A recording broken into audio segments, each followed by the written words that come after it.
አቤት ስሚ የኔ የምትይው ዳዊት ከኔ ሙሽራ ላይ አልወርድም እንዳለኝና ብዙ እንዳደከመኝ ታውቂያለሽ። አሁን ወር አልፈልግም። ለምን ወደዚህ እንደመጣ ብቻ ንገረኝ። የኔው የምትይው ዳዊት እስከ መጨረሻው ያሸልሞች። ምንድን ያልከው?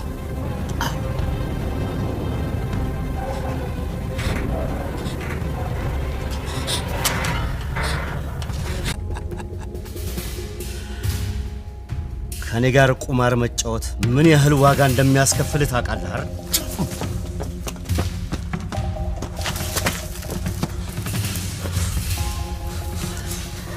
ይሄ ቦክስ በቂ አይደለም።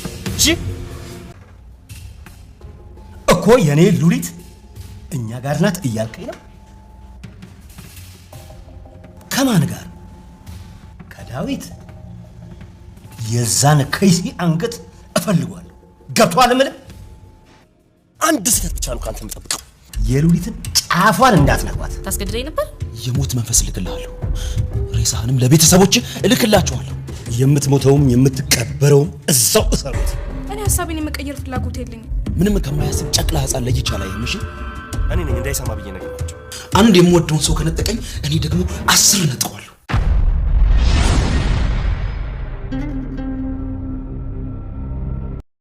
አቶ መሰለ ወደ ዳዊት ቤት በመጣት በር በማንኳኳት ሔዋን በር ስትከፍት በዘመንሽ ሙሉ በልብሽ ያነገሽዋለኝ የምትይው ሰው ላይመለስ እስከ መጨረሻው ተሰናብቷል የሚል መልእክት አስተላለፈ።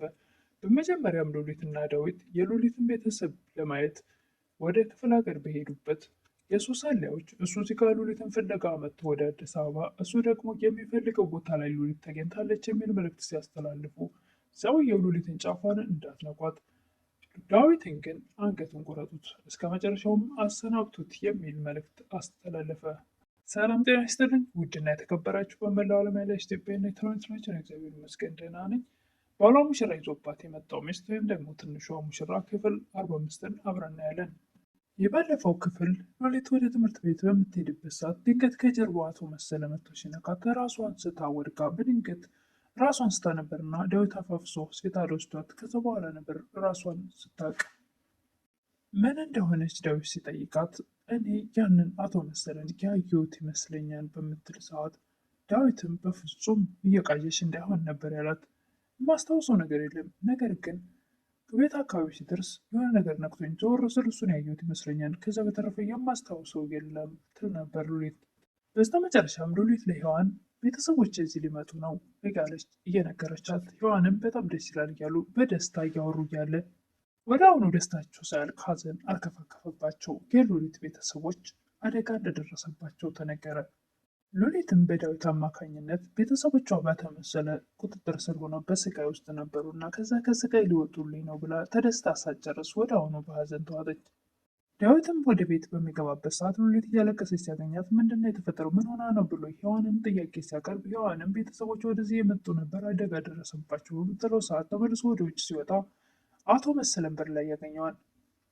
ትሰማኛለህ ሉሊትን እንዳስኮበልልክ ሁሉ ቤተሰቦቿን ልታስኮበልል ነበር እና ማለት ምንድን ነው ብሎ በሚጠይቀው ሰዓት ዳዊት ዝም ብሎ ይመስላል እንደ አደጋው የተፈጠረው በምን እና ታዲያ አደጋው እንዲደርስባቸው ያደረግከው አንተ ነህ የሚል ጥያቄ አቅርቦ ነበር ዳዊት። ይኸው ያለቀው እዚህ ላይ ነበረ። ቀጣዩ ክፍል አቶ መሰለ ዳዊትን ከኔ ጋር ቁማር መጫወት ምን ያክል ዋጋ እንደሚያስከፍል ብታውቅ ይህን አታደርግም። ዳዊትም ትዕግስቱ ስላለቀ በቦክስ ብሎ መሬት ላይ ከዘረረው በኋላ የሉሊት ቤተሰቦች አንዳቸውም እንኳ አንድ ነገር ቢሆኑ እመነኝ አጠፋሃለሁ።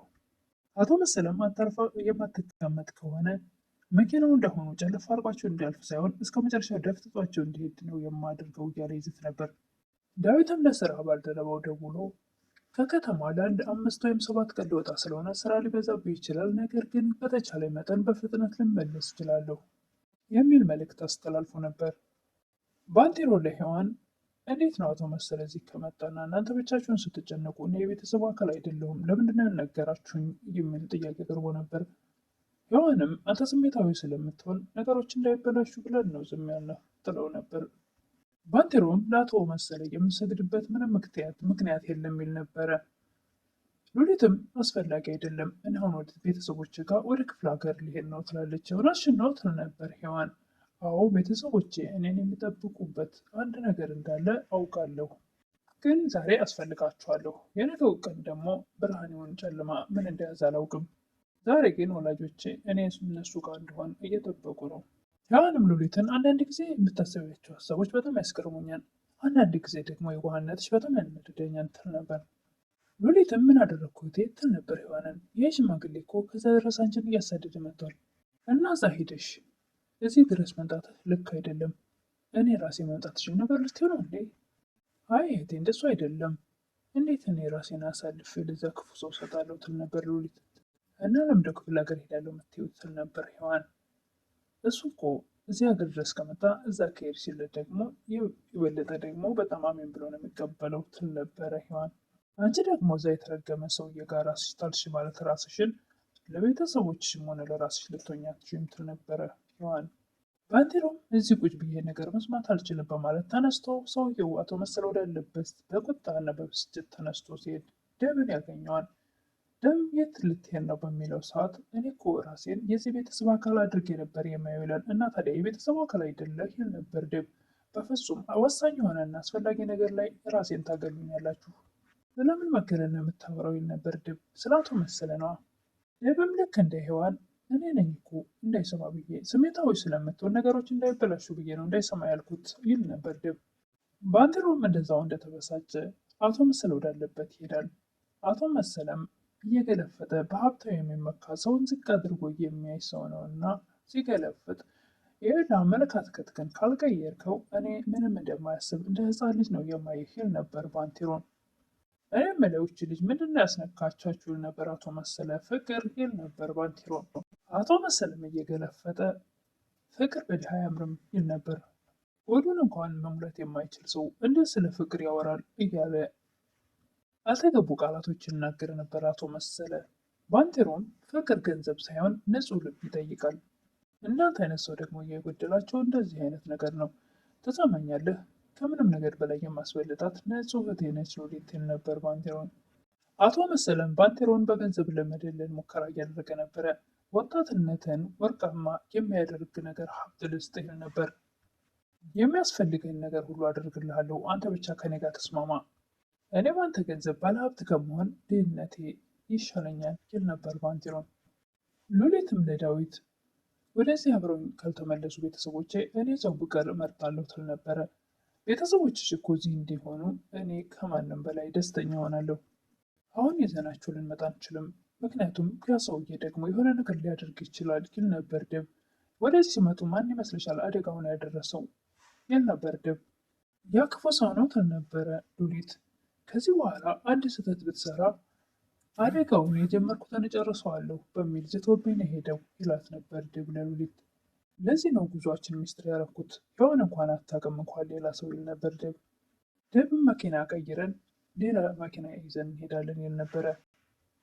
ባንቴሮ ሔዋንን ሉሊትና ዳዊት የት ነው የሄዱት እያለ ይጠይቅ ነበር። የሆነ ቦታ ደርሰን እንጣ ብለው ሄዱ፣ ነገር ግን የሁለቱም ስልክ አይሰራም እና ተጨንቄያለሁ ትል ነበር ሔዋን። ሔዋንም በተደጋጋሚ የሉሊትንም ሆነ የዳዊትን ስልክ ላይ ብትሞክር በፍጹም አልሰራ ስላላት እጅግ ተጨንቃለች። ጉዟቸውን በሚስጥር አድርገው ለሚወዷት ለሔዋን እንኳ ሳይነግሯት መኪና ቀይረውም ቢሄዱ፣ ነገር ግን የአቶ መሰለ ሰላዮች ሉሊትና ደበዛ እንዳሉ ተነገራቸው ተደውሎ። ሉሊትን ጫፏን እንዳትነኩት፣ እሱን ግን አንገቱን ቁረጡት፣ እስከ መጨረሻው አሰናብቱት ይል ነበር አቶ መሰለ። ዳዊትም ለሉሊት መመለስ አለብን፣ ሳይመሽ ማደር አንችልም እዚህ እያላት ነበር። ሉሊትም ሰዓቱ መሽቷል፣ የሆነ ነገር ሊያደርግብን ይችላል፣ መንገድ ላይ አደጋ ሊያደርስብን ይችላል፣ ሰውየው ታውቃለህ አይደል እያለችው ነበር። በስተመጨረሻም አቶ መሰለ የዳዊትን ቤት ሂዶ በማንኳኳት ሔዋን ስትከፍትለት ትሰሚያለሽ፣ የኔ የምትይው ዳዊት ለእኔ የምላት ሙሽራዬ ሉሊት ላይ አይኑን አላነሳም ብሎ እንዳለ ታውቂያለሽ። ሔዋንም ምንም ወሬ አልፈልግም፣ ለምን ወደዚህ እንደመጣ ብቻ ንገረኝ። የኔ የምታዩ ዳዊት እስከ መጨረሻው አሸልቦልሻል የሚል መልእክት ያስተላልፋል። ያንም በድንጋጤ ምን አልከኝ በማለት ወገቧን ቅንጥስ ያለ እስኪመስል ድረስ ወደ ታች ጎንበስ ስትል ነበር። በጣም አስደንግጧታል።